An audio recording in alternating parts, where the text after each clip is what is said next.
All right, so before we were looking at how to do this, solving inequalities basically algebraically, but now what we're going to do is we're going to start doing it graphical. So graphical approach works on all examples we've just done, but sometimes it's just easier just to go ahead and work them out by themselves. Now this one is going to be easier because we have two absolute values. It almost makes it impossible to do algebraically because it gets really complex. And so what we're going to do instead is do it graphically. And how we're going to do that is we're going to set one absolute value and take the other one to the other side. So that means we're going to add absolute value of 2x plus 1 to both sides. Now, when I do that, what does that give me? That says absolute value of x minus 3 is less than the absolute value of 2x plus 1. Okay. Now, what do I need to do? Well, I need to graph those. Now, if I kind of go back to what I remember from my earlier graphing and towards the beginning, these are absolute values. So, an absolute value is going to be, something that looks like that. And with this one, it's going to be shifted to the right. So I'm going to have 1, 2, 3. And so I'm going to have an absolute value here. Now, probably, let's see, maybe 1, 2, 3. And I'm not going to hit this exactly. This is just freehand, so I'm not sure exactly where this is going to go, but it's going to have something like this. And again, I'm exaggerating the expansion here because I know with this one, now I have to determine what that one's doing. Well, if I put the x here and solve for x, that's going to be a negative 1/2. So if this is 1, I'm going to start here. And then it's going to compress it some. So it's going to be more up than this one was. And so that's why I kind of exaggerated this spreading out. And this one's going to be more compressed in. And so now what I'm going to say is the x minus 3, which is, maybe we can call this one g and this one h. So this is our g, this is our h. We want the x minus 3 less than this. So where is g less than? Well, it's going to be less than, let's do our highlighter again. We don't want purple though. We want it less than, so it's going to be less than here, and it's going to be less than all the way out there, okay? Now, I need to know what that point is there, and I need to know what that point is there, because that's going to tell me my interval. So I'm going to go from negative infinity up to whatever that point is, and then I'm going to go from whatever that point is to positive infinity. So this is where our calculator comes in handy again. All right, so now we have this, and what we need to do is plot both of those points.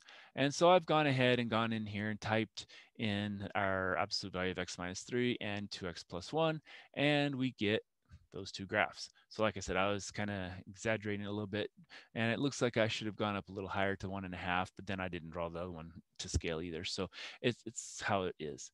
Now I need to find this point here and this point here where they intersect. So that means I'm going to go up to Calc. I need number 5. So my first curve is going to be blue. That's good. My second curve is red. That's good. Now, where's my guess? Well, let's do that point right there first. So I'm just going to guess that. I don't know what it is. Well, it looks like that intersection is 2/3, comma, 2 1/3. Okay, so let's write that down. 2/3, comma, 2 1/3. Now let's do it again. But now we're going to go to the other place. We're going to say, yeah, that's our first, that's our second, that's fine. But now our guess is maybe right there. Well, now it's saying it's a -4, comma 7. All right, so that gives us those points. And so we have, this is -4, comma 7. And this one was 2/3, comma, and 2 1/3. Okay. Now, what I need is the interval where it's yellow. Well, that's going to be from negative infinity up to -4. And since we have just a less than, we're not going to include that 4, -4. And then union, well, now we go from 2/3 up to positive infinity. Okay. And so that's going to be how we can solve these kind of problems graphically. And again, our calculator gives us those numbers exactly what we need, and then we can write down our interval for our solution set. Okay. Now, what if we want to solve a quadratic inequality a different way? Well, we can write the inequality, and if needed, as a quadratic function. F of x is on one side of the inequality and 0 as on the other. So, we'll have something like x squared plus 4x plus 4, and then maybe it's going to be less than 0. So we need the quadratic on one side, 0 on the other side, and something like that. Now what we need to do is find the zeros of our function. So we need to find the zeros of that part. And then we're going to place them on a number line. And so maybe that was 1, 0, and that was 1, 0. And so I'll put a 0 up here to kind of indicate, this is, I don't know, this is A and B, whatever that factors into as far as my two terms. So x is equal to A and x is equal to B, okay? So that's my zeros. And then what I'm going to do is I need to determine this, or choose a real number in each of the intervals. Well, we have an interval, so that's an interval. So let's choose and call it a test. And I'm going to test that one. I'm going to choose a test here. And I'm going to choose a test point here. And so then I need to plug in whatever that test value is into this thing and see, does it give me what I need? And so I'm going to either say it's positive or negative, and then I look and see, does that fit the bill? And then after that, I'm going to choose the interval that corresponds to the correct signs to solve the inequality. So I need it to be less than 0. So maybe it was positive here, negative here, positive here. It's less than strictly, so the only time it's negative is between A and B, okay? Now, if it had been only negative here, then I'd go from negative infinity to A. Or if it had only been negative here, I'd go from B to positive infinity. Or if they were all negative, then I'd say all real numbers, okay? So all depends on where we have it. So let's do an example so we actually understand what we're doing here.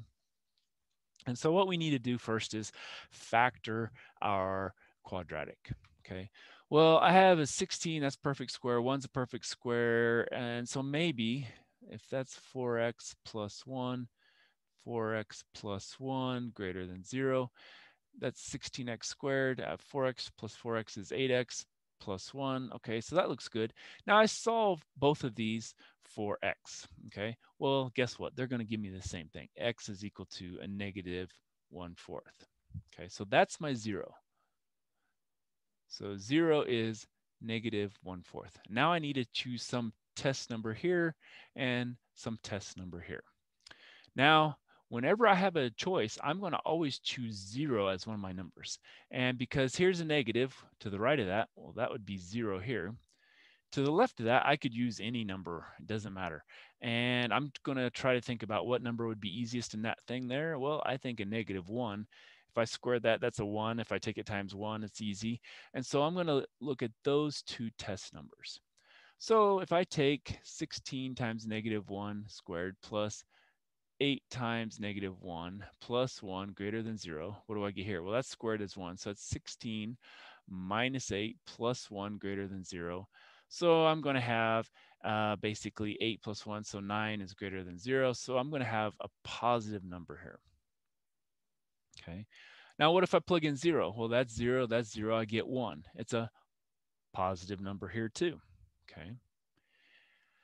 Now, can I say it's going to be all real numbers? No, I can't, because guess what? It's not greater than or equal to. So at this point here, it's not available to be one of the options, because that's going to give me basically a 0, and I can't say 0 is greater than 0. It has to be greater than or equal to, so I can't say that. And so what ends up happening is it's going to go from negative infinity to negative 1/4 union negative 1/4 to positive infinity. Now, if this had been equal to here, then yes, I could say that was a 0 and that would work. And so I could use all of them. But because we didn't have that greater than or equal to here, we couldn't do that in this case here. Okay. Now let's stop here and I'll come back with more.